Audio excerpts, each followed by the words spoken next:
Good morning. Welcome to your early morning intuitive guidance for this fine Friday. I'm Dr. Bonnie Nussbaum, America's kick-ass coach and psychologist, and I almost lost you guys. God darn it. It's going to be one of those mornings, I can just tell. All right. Anywho, so we have a fabulous card today, and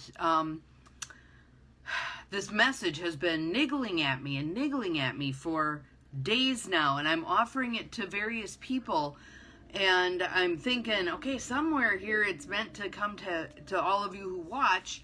And I'm like, okay, when? And Spirit's like, hang on, chill your roar. Let's just give it time. Well, I think today's the day. So let's see what we end up with. So our card is coming from the Virtues Project, the Virtues Reflection cards.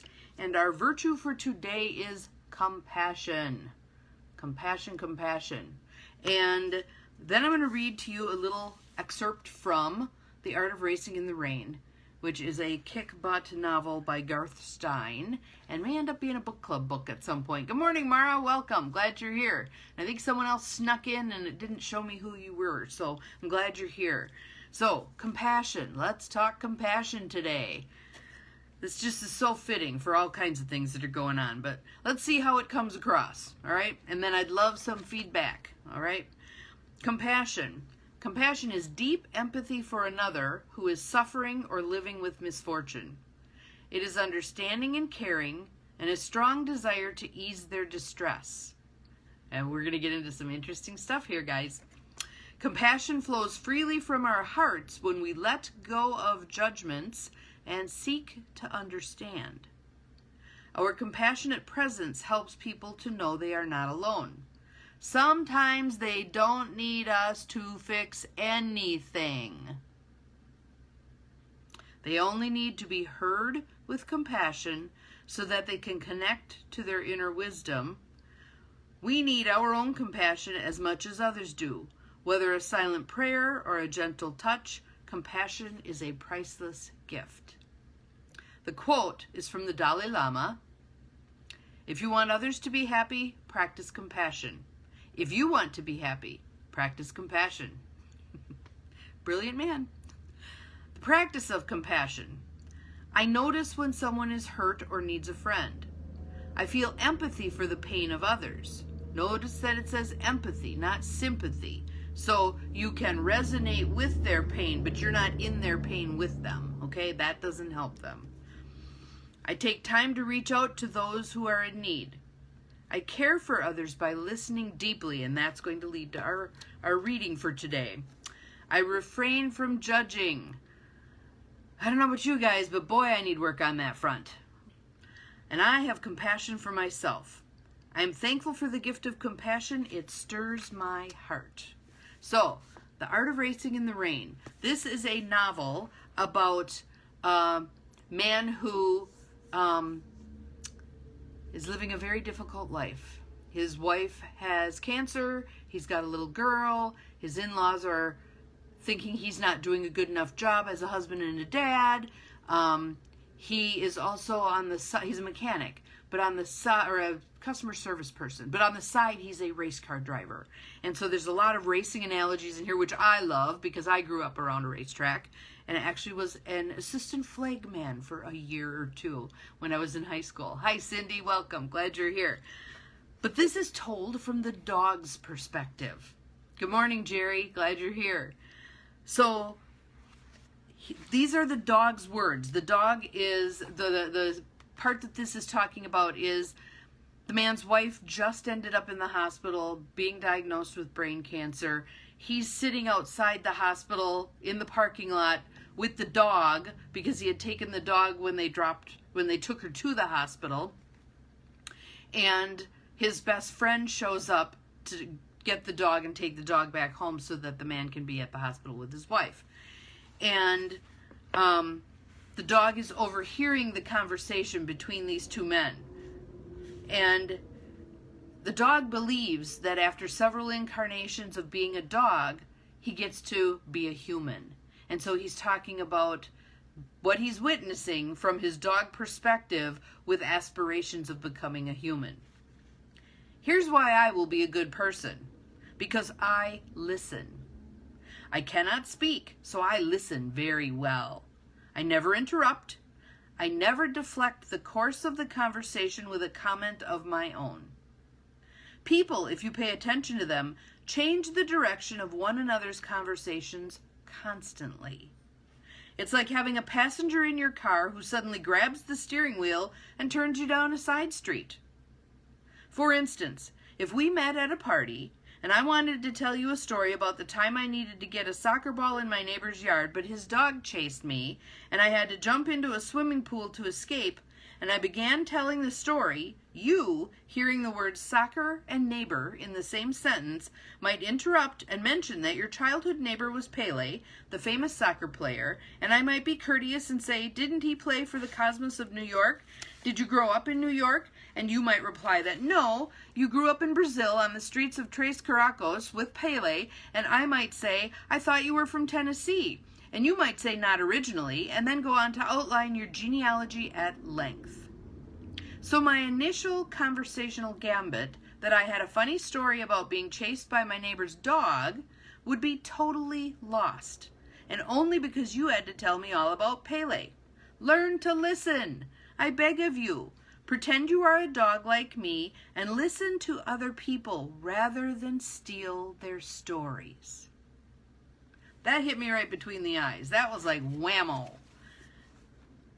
Many of us, myself included, I think there's a couple things going on there. One is, I think, hello Lisa, I'm glad you're here. I think we have come to believe that a way to resonate with someone else's story is to pitch in our own story, our own 2 cents worth. That's not a great approach. It's not a great approach. I certainly do it. I catch myself now doing it and going, because it does exactly what he's saying here. It derails the conversation off of what it was that they were needing to say. I think another reason that happens is because many of us are conversation deprived. True conversation deprived. I was on a call last night. It was a Zoom call. It's one of the reasons we're late this morning, because I'm not a late night person. If it gets into double digits, like 10 p.m., yeah, we're pushing it here. But I'm taking a web class for redoing our websites. And there were 11 of us who started this class, okay? So China, the woman who is doing this class, was picking up the energy of, my people aren't doing well with this. And there were 3 of us who showed up on this impromptu Zoom last night that she offered simply because she was picking up the vibe that we were all like, screw this, chuck it, we're not going to do this anymore, forget it, we don't need our websites updated, meh. So she jumped on Zoom with us, and here we all 3 were looking totally bedraggled, right? You know, we had it. Luckily, none of us had thrown our laptops out into the parking lots. And she walked us through the pieces where we were stuck. But first, we probably spent 45 minutes just checking in with each other, just being community, just everybody having a chance to say what their meltdown was about that day. And you could see the energy and life beginning to come back into people. And we felt heard. We felt heard. That conversational piece. I talked to my dog, right? He listens very well. He'll look at me intently. It's lovely, okay? We need to do that. We need to listen, and we need to listen with compassion. We don't need to fix it. Each of us has within us everything we need in order to fix it. Sometimes we can say something to someone that's helpful. Like she said last night, you guys, look at this. 11 of you started this class. Only 3 of you remain. 3 of you are hanging in there. You're finishing this up. You're getting it done. You're doing great. Basically cut yourself some slack. Give yourself some credit. Walk away for a day or 2. Come back. See what's different then. Wait for things to change planetarily. The 21st, all kinds of things are probably going to begin to flow, etc., etc. I felt heard. I felt supported. I felt in community. It was a beautiful thing. I believe we are going to be going there more and more and more as a human collective. We need to practice our skills at listening. You know when it's the biggest challenge? When someone's ranting about something that is the exact opposite of what we believe. Can we sit there and listen, truly listen, not listening to respond, but listening to hear and letting that person talk until they have nothing left to say. The indigenous people whom I've met up here since moving here have this beautiful ritual that they do called a talking circle. And they have usually an eagle feather, which is illegal for a white person to possess, but for Native people, they can have an eagle feather. And they pass the eagle feather around. Usually it has beautiful beading on it. It's just, and who's ever holding that feather is the only one who's talking. Everyone else is listening. And there's no crosstalk, there's no feedback, there's no nothing. You're just listening. And when they have spoken to the extent that they wish to speak, they pass the feather on to the next person. Usually the feather goes around at least twice, because then you have an opportunity to respond to any of the things that you heard, but you must be holding the feather. It's a beautiful thing. It slows things way down. For those of us who are racing through life, it helps us slow way down. The feather's way over there. It's going to take some time until it gets around to me, so I can just sit here and listen. And by the time the feather gets to me, there's much that I decide I don't need to respond to. I can pick out what's most important for me to add to this community, and then I can pass the feather on. I do this with couples. If I have couples who are, and couples are notorious for crappy listening, because we make assumptions about what our spouse, our partner, our significant other is thinking. Well, he or she always thinks this or always says that, so therefore this time it must be the same. I'll use a pen. Hand one of the partners a pen. Okay, now you say your piece. You're just listening.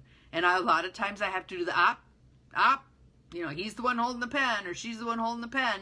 You've got to wait. You've got to wait your turn. You've got to thoroughly listen and hear to completion. And then it's your turn. And I've had some people say, well, what do you do if you got someone who's doing a filibuster? They just keep going and going and going and going. On the front end, I will say, you're going to speak until you're done, and then the other person's going to speak until they're done. So you might want to keep yours a little bit short, because you're going to have to listen to everything they have to say. And if you go back and forth with shorter little chunks, it tends to work better than if you do the filibuster, and then the other person does their filibuster, and in between you're trying not to glaze over, right? So it's learning how to communicate in ways that make it most likely the other person feels heard and received. Even if I completely disagree with somebody, I can still listen respectfully. As long as they're not being abusive, listen respectfully. And then at the end of that, good morning, Linda, I can give them feedback. So what I'm hearing you say is A, B, C, and D.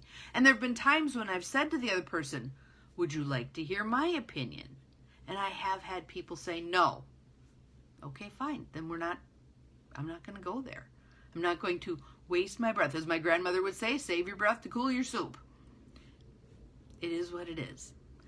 But this compassion card, this is some good shit, people. All right? Good morning, Joyce. Glad you're here. So, let us practice compassion today. Let us practice what Enzo's suggesting here, which is be impeccable listeners. Be impeccable listeners. And there may be times when you're putting your energy, hey, Diane, when you're putting your energy into the listening, that somewhere along the line you need to be heard also. That's when you call up one of your best peeps and you say, I just need someone to listen to me. Can you listen for 5 minutes? can you give me 5 minutes of listening time?